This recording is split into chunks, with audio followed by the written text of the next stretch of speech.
Pessoal, boa noite, 23 de setembro de 2019. Vamos falar acerca da engenharia hidráulica. Bom, a hidráulica, etimologicamente, significa condução de água.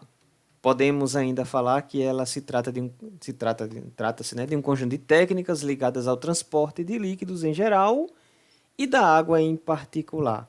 Inclusive a água dá origem ao nome hidráulica, apesar de outros líquidos também serem utilizados.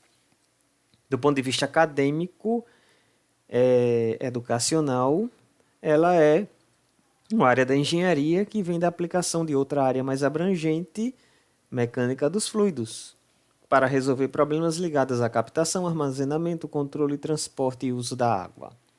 A mecânica dos fluidos, em alguns cursos de engenharia, é chamada também de fenômenos de transporte 1.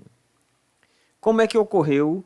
O que é que aconteceu para se chegar nesse conceito atual acadêmico? Bom, primeiramente, houve historicamente uma evolução no sentido de que a gente precisou trazer a água para a gente. No início éramos nômades, então a gente se deslocava atrás de recursos. Com as aglomerações urbanas a gente começou a se situar, a gente se tornou sedentário, né? Próximo à água. E depois a gente começou a ter a necessidade de trazer a água até nós. Então aí temos alguns exemplos dos sumérios, persas e etc. que construíam canais, aquedutos para levar água até a população. Contudo, ainda não era engenharia. Bom, em seguida vieram os gregos e os romanos, os gregos de forma mais intelectual, mais abstrata, e os romanos de forma mais prática, trabalhando com o conceito de canais. Alguns exemplos vocês estão vendo aí, por exemplo, Roma com 4.000 litros por segundo de vazão para abastecimento, que é bastante água. Maceió, que tem em torno de 1 milhão de habitantes, todo mundo utilizando água, pode chegar numa ordem de grandeza parecida com essa, para vocês terem ideia.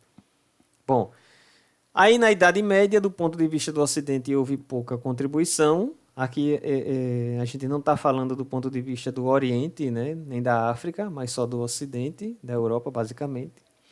Depois veio o Renascimento, com a escola italiana, e aí tendo como expoente Leonardo da Vinci, principalmente, né? Essa escola italiana herdou o conhecimento e a prática de Roma. Também depois veio em seguida, no século seguinte, os físicos e matemáticos entrando na jogada, e alguns bem famosos, né? Newton, Descartes, etc. Aí vocês podem ver aí. E aí surgiu a hidrodinâmica, né? Alguns nomes vocês vão trabalhar num curso de hidráulica. Bernoulli, por exemplo, a gente vai usar bastante esse nome, né?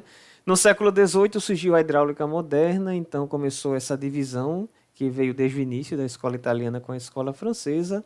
Alguns exemplos aí, Pitot, Chessy, Borda, Venturi, etc. No século XIX, essa divisão continuou, né? Hidráulicos práticos vindos da escola italiana e de Roma, hidráulicos, ou hidrodinâmicos, na verdade, hidrodinâmicos clássicos, vindos da física, da matemática. A gente tem aí as equações de Navier-Stokes, Saint-Venant, equações que não batiam com os resultados experimentais.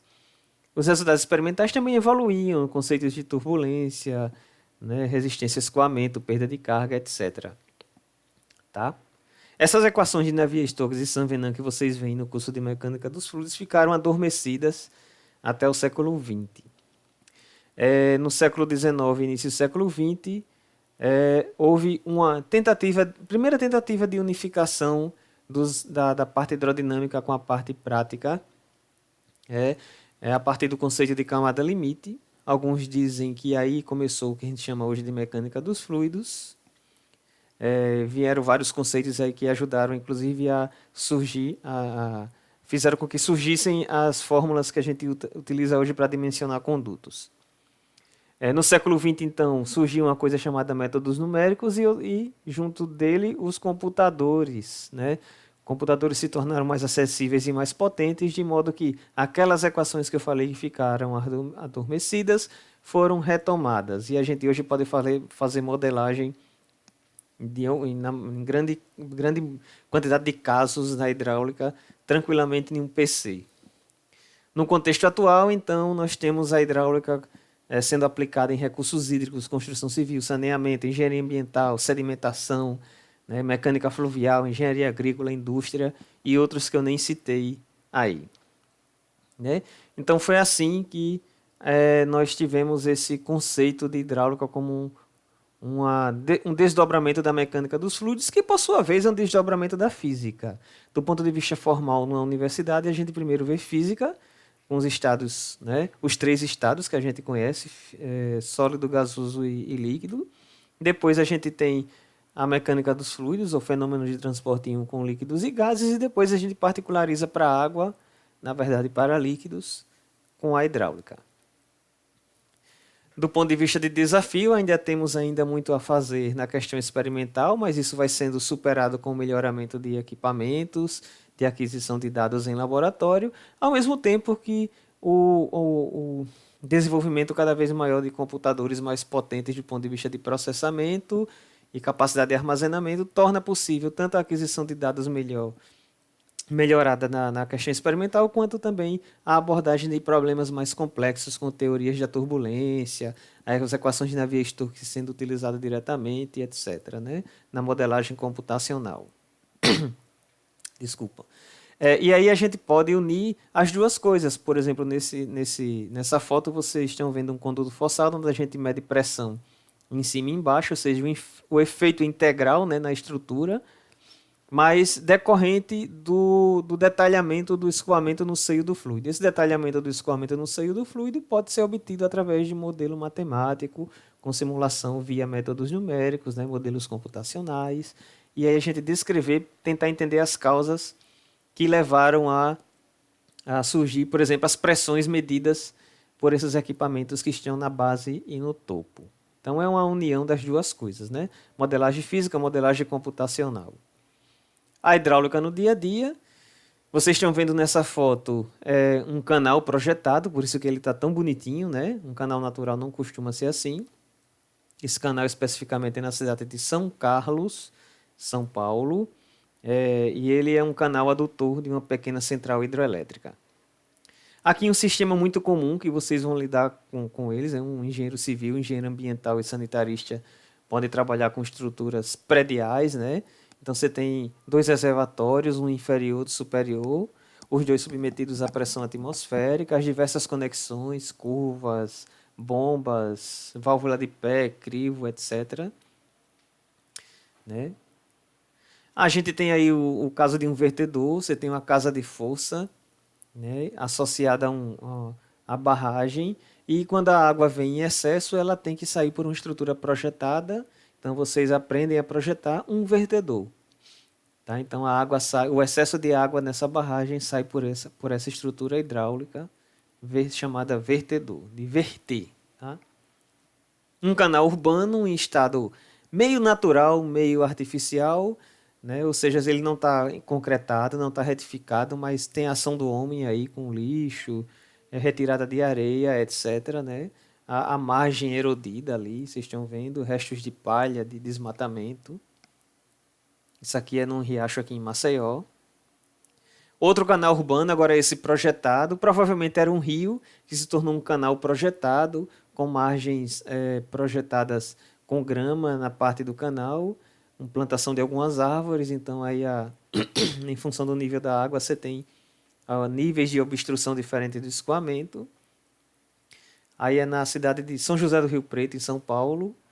É comum nas grandes cidades do Brasil, né? Médias grandes cidades, sempre tem um canal de drenagem associado aí a alguma bacia hidrográfica grande da cidade. Canais que transportam água a longas distâncias para abastecimento.